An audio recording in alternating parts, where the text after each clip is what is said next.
org. The Fur Country by Jules Verne. Chapter 20. In the Offing. Victoria Island was now floating in the widest part of Bering Sea, 600 miles from the nearest of the Aleutian Islands, and 200 miles from the nearest land, which was on the east. Supposing no accident happened, it would be 3 weeks at least before this southern boundary of Bering Sea could be reached. Could the island last so long? Might it not burst open at any moment, subject as it was to even now the constant action of tepid water, the mean temperature of which was more than 50° Fahrenheit? Lieutenant Hobson pressed on the construction of the raft as rapidly as possible, and the lower framework was already floating on the lagoon. Mac Nab wished to make it as strong as possible, for it would have a considerable distance to go to reach the Aleutian Islands, unless they were fortunate enough to meet with a whaler. No important alteration had lately taken place in the general configuration of the island. Reconnaissances were taken every day, but great caution was necessary, as a fracture of the ground might at any moment cut off the explorers from the rest of the party. The wide gulf near Cape Michael, which the winter had closed, had reopened gradually, and now ran a mile inland, as far as the dried-up bed of the little river. It was probable that it was soon to extend to the bed itself, which was of course of little thickness, having been hollowed out by the stream. Should it do so, the whole district between Cape Michael and Port Barnett, bounded on the west by the river bed, would disappear. That is to say, the colonists would lose a good many square miles of their dominion. On this account Hobson warned everyone not to wander far, as a rough sea would be enough to bring about the dreaded catastrophe.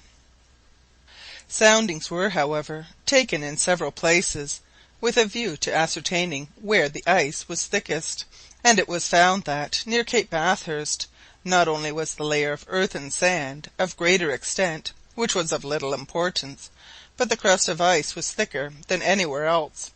This was a most fortunate circumstance, and the holes made in sounding were kept open, so that the amount of diminution in the base of the island could be estimated every day.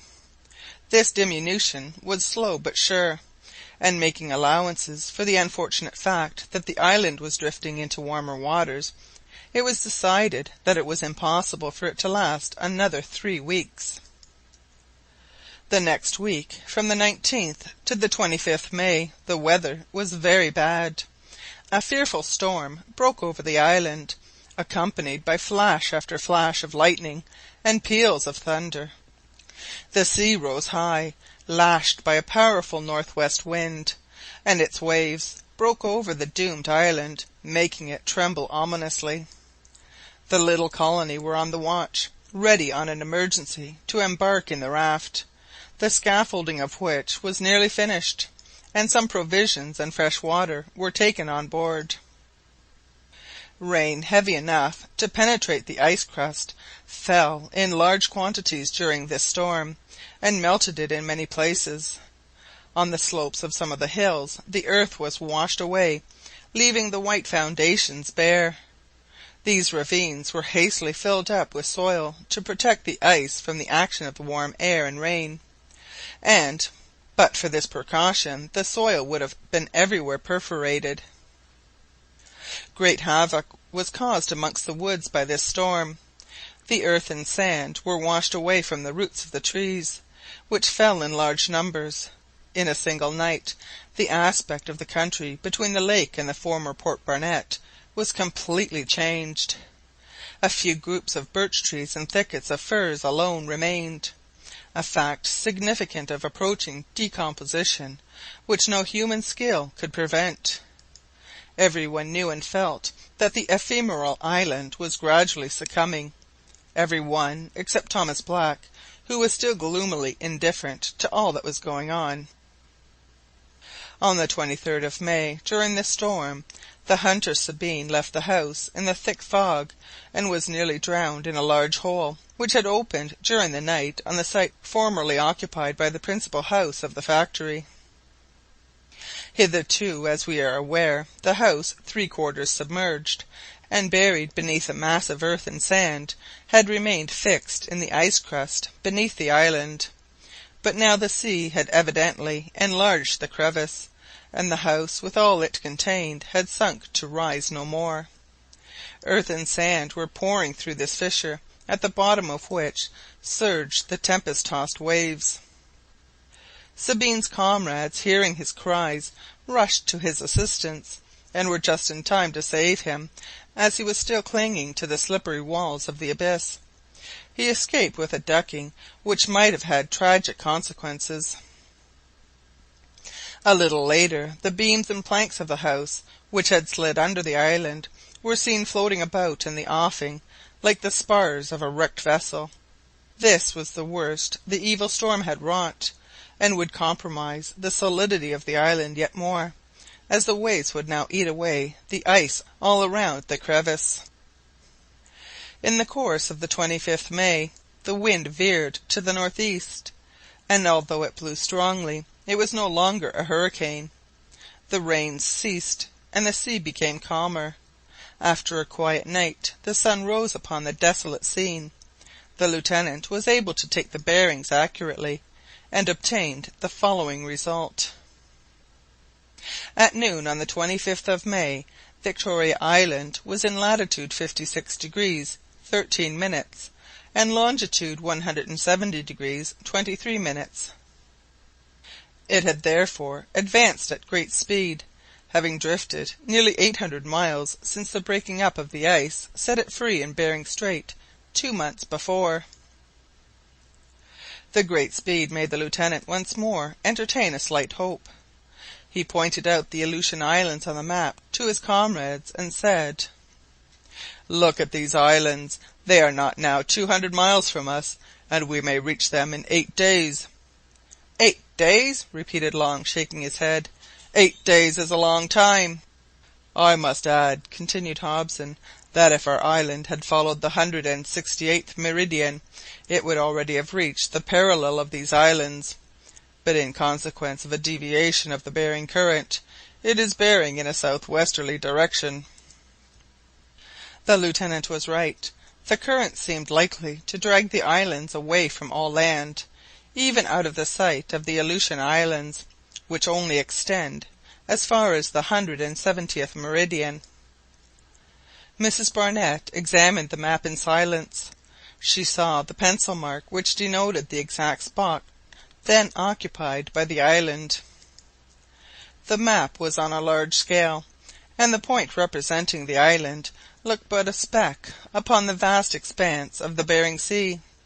She traced back the route by which the island had come to its present position, marvelling at the fatality, or rather the immutable law, by which the currents had borne it along, had avoided all land, sheering clear of islands, and never touching either continent, and she saw the boundless Pacific Ocean, towards which she and all with her were hurrying.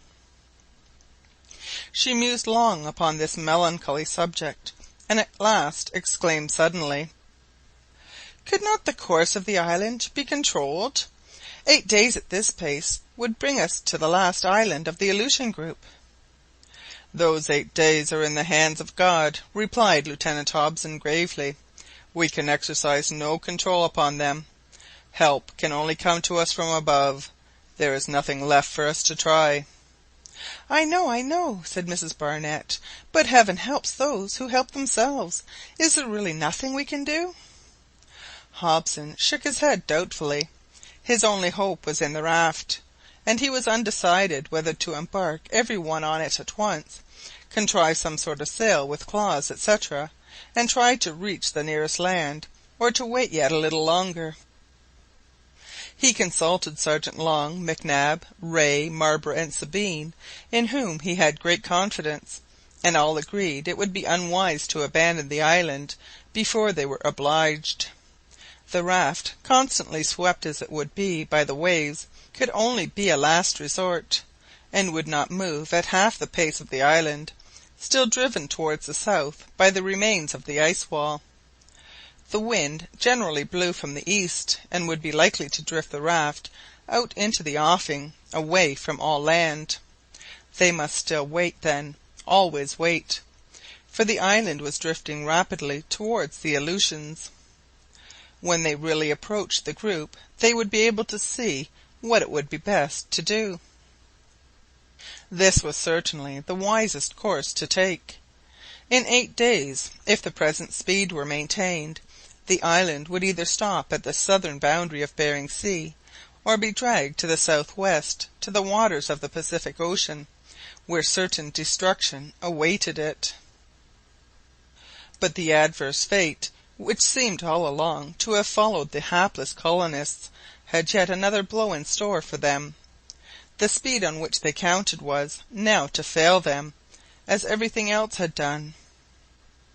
During the night of the 26th May the orientation of the island changed once more, and this time the results of the displacement were extremely serious. The island turned half round, and the icebergs still remaining of the huge ice wall, which had shut in the northern horizons, were now on the south.